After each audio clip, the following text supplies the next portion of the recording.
welcome back to my channel. My name is Selorm, and if this is your first time of watching my video, please subscribe, please like this video, please leave a comment, and don't forget to share. This video is for anyone looking for entertainment, someone will just looking for how do I put it, a story to relate to in terms of their moving to the UK story, or if you're looking to move to the UK, or if you know someone that's wants to move here or has just moved here, need some tips, or all the little things that people don't actually tell you about moving here. This video is for them, and I hope you enjoyed this video and I hope you learn from it. So I have some things on my phone that I wanted to share. In terms of coming as a student, I feel like some people are taking advantage of the fact that some of us, I would say, because I'm from Ghana, so some of us don't really like to do research on our own. So some people would take advantage of that to take money from you, say, oh, they'll give you this information. So for me, I would say, if you want to apply to a school, if you want to apply for any visa at all, just go to Google, look for the schools that you want to go to or the city you want to stay in, look up the universities there, read about them, just the basics. And then when it comes to applying for your visa, I'd say use UKIAS, because that's what my school recommended for me, and they gave me a contact there, and it's free. Nobody's going to take any money from you. But this video is not about how to come, because there's so many videos about it. If you want me to speak about what I did to apply for the schools and coming here, then please let me know in the comments. So I'm going to start with coming in as a student. So before I came, when I was asked that, oh, how do you plan on paying for your rent after a while, I'd say I'd work for it, because in my mind, when you come, you get all these jobs, you can make all this money, and I can save, I had this picture that I had put in my head about how things were going to, oh my god, I had this whole idea about how life would be here. But when you first come as an international student, the first thing I would say is, if it's one friend, one family friend, one distant relation that please try to reach out to that person, because especially in these recent times where there's COVID, you have to isolate. That person can help you get groceries, help you order your SIM card, help you order your first meal, because you don't have anything in your room to eat. But if you don't know anyone in the UK, I think you can speak to whoever's at your reception, and they can probably help you with that. But then when you come, one of the first things that you actually need is your phone number. You need your phone number, and then you need to get your BRP from your school. Usually your school would send it to you as soon as you notify them that you've arrived. They should send that to your accommodation. So when you get all those things right, then the most important thing to do is to get your NI number. And what they don't say about the NI number is how long it takes for you to get it. Because even for me to get the form, oh my god, it took so long.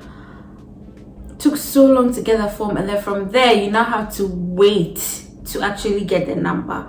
But I know of a friend that was able to start working with the reference number, because apparently some employers can just take the reference number while you wait for your NI number. The NI number is your national insurance number, where you pay your work taxes and all that too. So when you get that, then you can start working. And then getting a job as an international student, I didn't get any job while I was in school. I actually got one job, and it was a sales and marketing role. I did it for about, I think, 2 days, and then I found out that I couldn't do it anymore based off the visa restrictions that my visa came with. So some employers wouldn't tell you, but then some employers would, because at the end of the day, if immigration finds out that you are doing something you're not supposed to do, it's going to affect the company as well. So some would tell you. So that's how I got to know that that job category was categorized as self-employment, and I'm not supposed to do that. So I'd say that make sure you're doing all the research that you can, whatever role that you are applying for.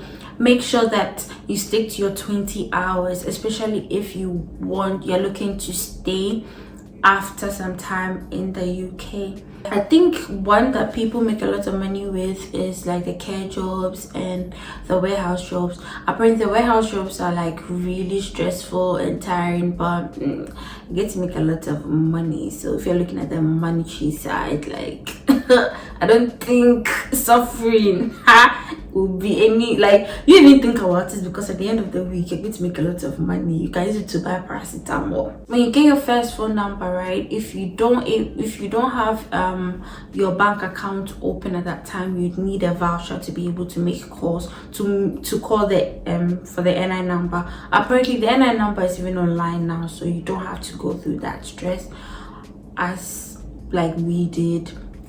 So with opening your bank account, some banks make it really easy, some banks too is really hard. For my friend and I, my friend even had to go to another bank because he couldn't continue waiting for the bank that I opened my account with. It took so long, it took months for them to open the bank account. But then with an online bank like Starling Bank, they just opened it, I think the very day I applied. It was open that night, and then I got my card in 3 days. So I had a bank account with them. But the only thing is they don't have a physical bank, but in my opinion it's the best online bank, because I haven't heard any stories of them blocking people's accounts and stuff like some other banks that I do not want to mention. So then studies, obviously you came to study as an international student, so I would say try as much as you can to, you know, make time for studies as much as you're making time for work. And I think that's why they say you should work 20 hours a week, because at the end of the day you came here to learn, and a lot of things can happen. Based off my experience, you might start off thinking, oh, I have to do this, I'm going to do this, and then something would happen along the way. But I'd say that try as much as you can to find like whatever that would inspire you or motivate you to keep going, and then make sure that at least you finish your studies and finish well. Then one other thing is, when you come, make sure that you register with your local GP, because that's how like the NHS will have your information. You can get access to like healthcare, doing taking your vaccinations, doing all the tests that you need to do at a certain age. Let's say you feel sick, then that's where they're going to refer you to. You'd have like a doctor that would make sure that they are taking care of you and everything is fine. And so I think that's basically it for school. I didn't really get to make friends, but make sure you know the kind of friends you're making, who you're moving with. And I feel like networking is really important. Some of us have not been, you know, fortunate to have that. So if you have, you know, the chance to make friends, please do. Now we get to we get at the, you know, the sweet spots, the juicy parts. You finish school. Now life begins. So this is where you actually feel it. When I say feel it, you feel like, yes, you are alone in another country. So my first thing is rent. Rent is not cheap in this country. And I feel like that's why some people try as much as they can to have roommates or shared accommodations. But if you're someone like me and then you want to have like your own space, you want to live alone, you want to, you know, be independent, you don't want anyone in your space, and you want a studio, it doesn't come cheap. And then you usually have to pay a deposit. So you pay the deposit and then you pay your first month's rent. Imagine. And then sometimes you need a guarantor so that you can be paying every month. So that is something that you should keep in mind as you're working in school and then you're about to finish. You start thinking about, putting this money aside for that. And that's not the only thing you put money aside for in terms of rent. When you're going to stay, you're going to pay council tax. And that council tax, see, it's not cheap. It's not cheap. I actually thought it would be like 40 something pounds a month, and they value it based off whatever building you're living in. So let's say your building is like a bougie modern apartment, it means that they'll value it as maybe band B, band C, whatever. So the higher the bands go, the more you are supposed to pay in a year.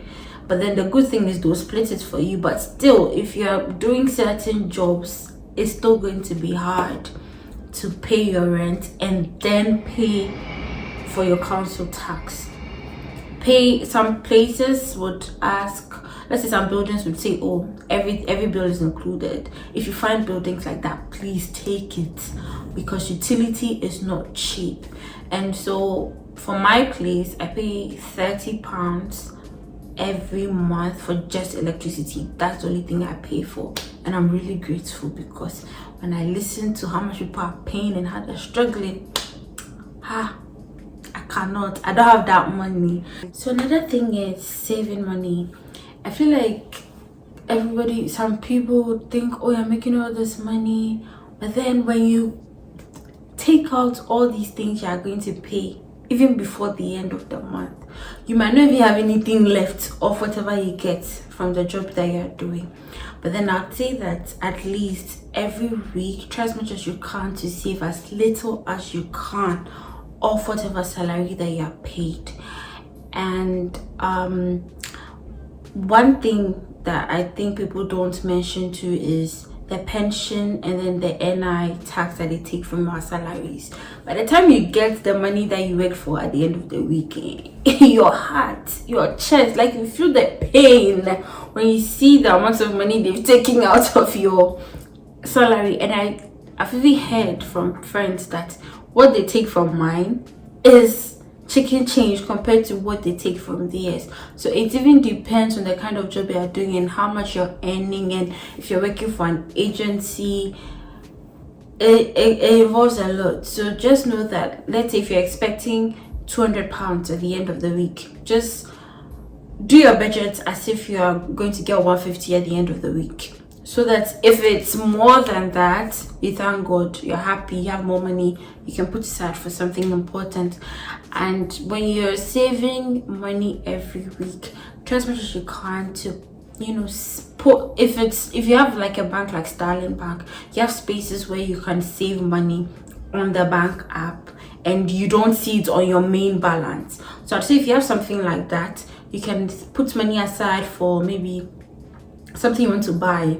Maybe you want to buy a camera for your YouTube career, you can be saving money there.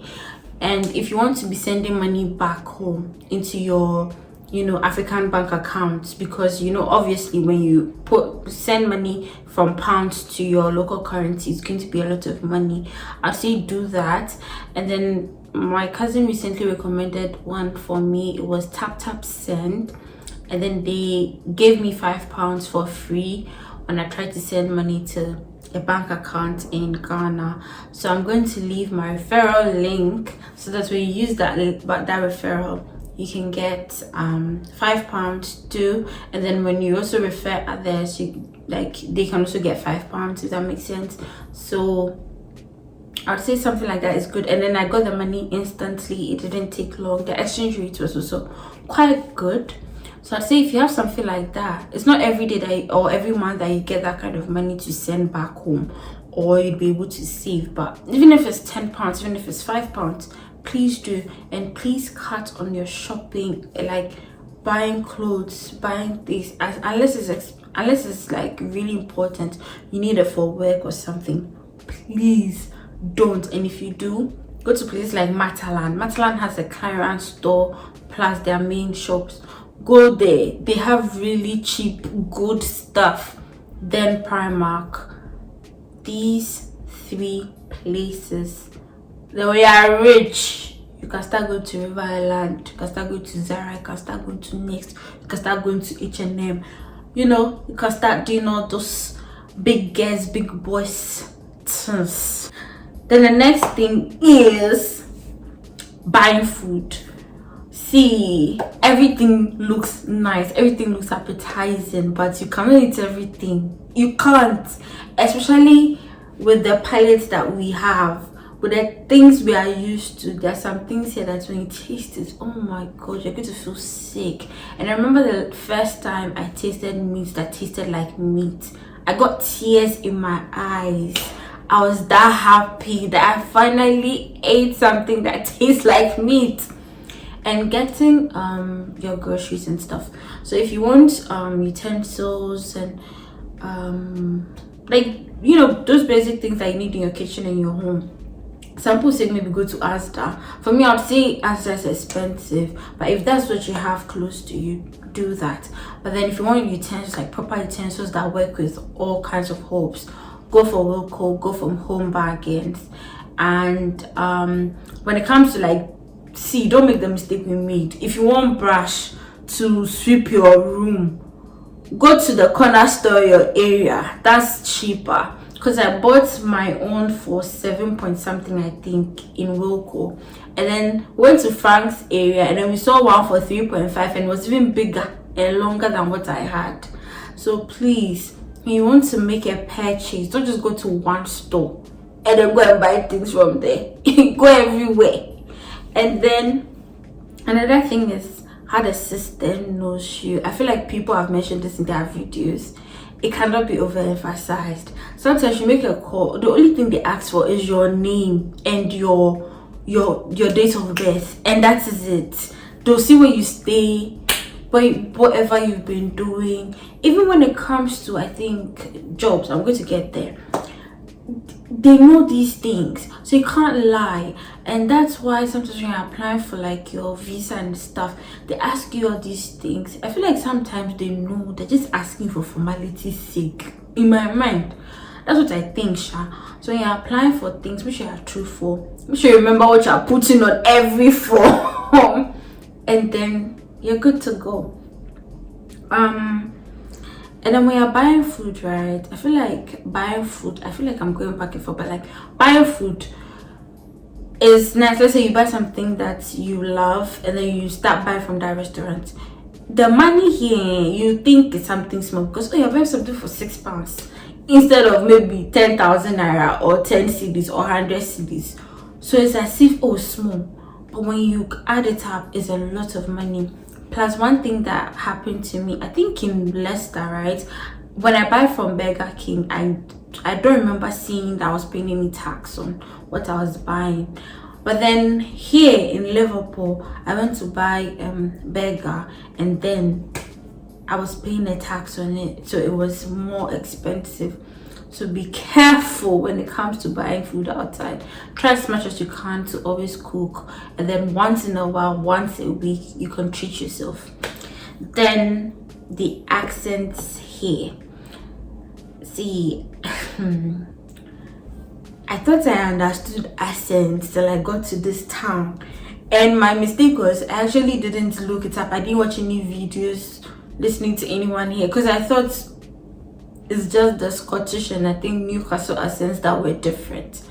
But then my first week, especially at work, it was so hard for me to understand anything people were saying to me. And it was weird because I understand English. I've been speaking English all my life. So why is this so hard? And sometimes I get to find out what the person was trying to say, and I'm like, so why didn't I understand it? So give yourself that time to understand, because see, if I speak some of the accents here, you people will laugh at me, but it's not easy. Another thing is when you're coming, please bring your umbrella, because in some parts, not even some parts, in most parts of the UK, it's almost always raining and you always need your umbrella. And for me, I brought my umbrella from Ghana, but that my umbrella was older a week. I changed it yesterday because that umbrella could not come and kill me with this wind. Then my umbrella doesn't know how to stay down, to be trying to take me up or move me sideways. Why? So I had to get the new umbrella. Then when it comes to people, I feel like people here are generally nice, but then you obviously meet people that are, you know, may be rude, may not like I don't feel they don't like your skin color, but sometimes it feels weird, especially maybe when it comes to somewhere that you work. You might feel maybe people are treating you differently, or you might feel people are speaking to you differently. But I would say that just be mature about it. Don't let it hurt you. I always say think about why you're here. Think about what you want to achieve from whatever it is you are doing, whether it's studying, whether it was at work, so that those things don't get you because they don't matter, and they actually don't go to bed thinking about what someone did or said to you in town, or that's a problem. But living in Leicester, right, I feel like people there, they didn't really care. Like everybody was living their lives. You don't even see, if you see your neighbor, you don't say hello or something. I feel like it's everywhere here, but they are still friendly people. But here in Liverpool, most of them are friendly, like very friendly, and they feel really genuine like about it, genuine about it. So like you meet a random person and that person would actually like have a whole conversation with you as if they know you or you are friends, but then you are not. You just met the person. That's how people in Liverpool are. Like, they're so nice. So if you want to move somewhere, I'd say you can't get these things on the internet, but there are probably people in these cities that will talk like the way I'm talking here, and then you get to know. And then I feel like I don't want to address things that people have already addressed in their videos, but if you feel there's something I haven't said, please say it in the comment section, and then I will make another video and speak about it. And then do your hair. My hair, I feel like I lost almost all my hair when I came to the UK because I was trying to do my hair myself. I kept cutting my hair, especially the ones I couldn't see at the back. I kept cutting it, so I'm now trying to grow it up. And as you can see, I've used duku to a scarf on my head because my wig is struggling. I do not have money to go and braid right now. So please, this is how we're going to be looking till we do our hair. So but then when I'm going to work, I just wear my wig. So doing your hair, if you know how to do your hair before you come, kudos to you, well done. Continue doing it. But if you don't, please don't just go to any salon to go and do your hair. Try as much as you can to like speak to people, like other Africans you meet. Don't know someone that does hair in their homes, or someone that can come to your home and do it, and then compare. Always compare prices. Don't just hear, oh, this person is taking 100 and so that's the person I'm going to do it with. No, there might be someone taking 40, so go to that person and go and do it for 40. And then one of the important things, getting a job here is, I'd say, is difficult. It's difficult in the sense that if you are used to just sending your CV, get a call for an interview, go for the interview, and then you hear, oh, maybe we didn't pick you, sorry, or oh, congratulations, you've got a job. It's not as straightforward. Here you go through different stages depending on the kind of role that you want to get after school. So let's say you're getting a graduate job. They have like the requirements they need, and maybe you passed like those requirements, so you think, oh, I can apply for this job. When you apply for the job, right, some don't even ask for your CV, you just fill the form. So when they look through that and then you qualify, they'll invite you for tests. That's why you have different tests. The tests are not like one way. You have like a situational or judgmental. See, there are different tests. Some are video, some are just like multiple choice, but depending on the company, and then some might say you do numerical tests as well, so like that's math, and there's not easy math, proper difficult maths. I even failed one yesterday, and I didn't even finish before I knew I'd failed that test. I didn't finish. I just knew it because what are you asking me? Yeah, I had 25 minutes for 25 questions. Why is it mental? I cannot do it.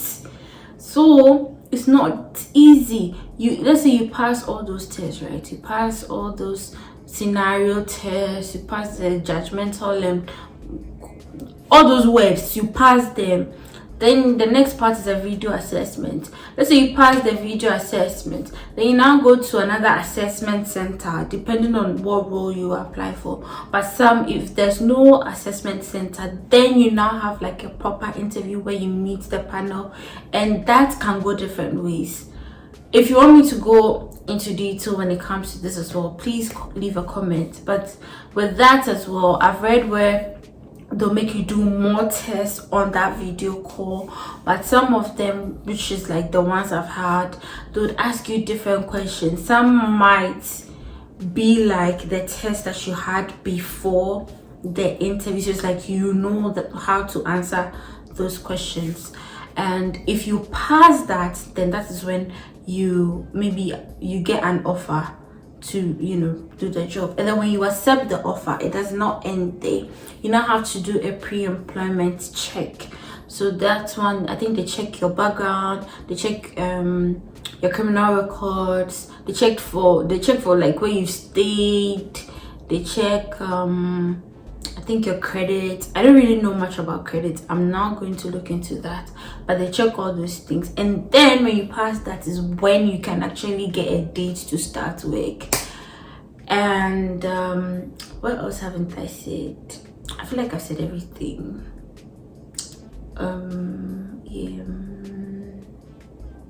Yeah. I feel like I've tried to cover as much as I can because I give myself 25 minutes. And if there's anything that I forgot, please remind me. But I hope this helps someone, and I hope you use some of the tips I gave moving forward in your life here. And I wish you the very best as we're all trying to navigate this lonely and scary road. Know that you're not alone. Never be in your head for too long, because it's normal to be in your head, but like don't let it eat you up. Just know that no matter what it is, right? If it's a job you're not getting, keep applying. If it's food you don't have, just pray. I feel like everything would be fine. And take care. Please subscribe. Let me know what content you'd like to see from me, and I'll see you in my next video. Bye.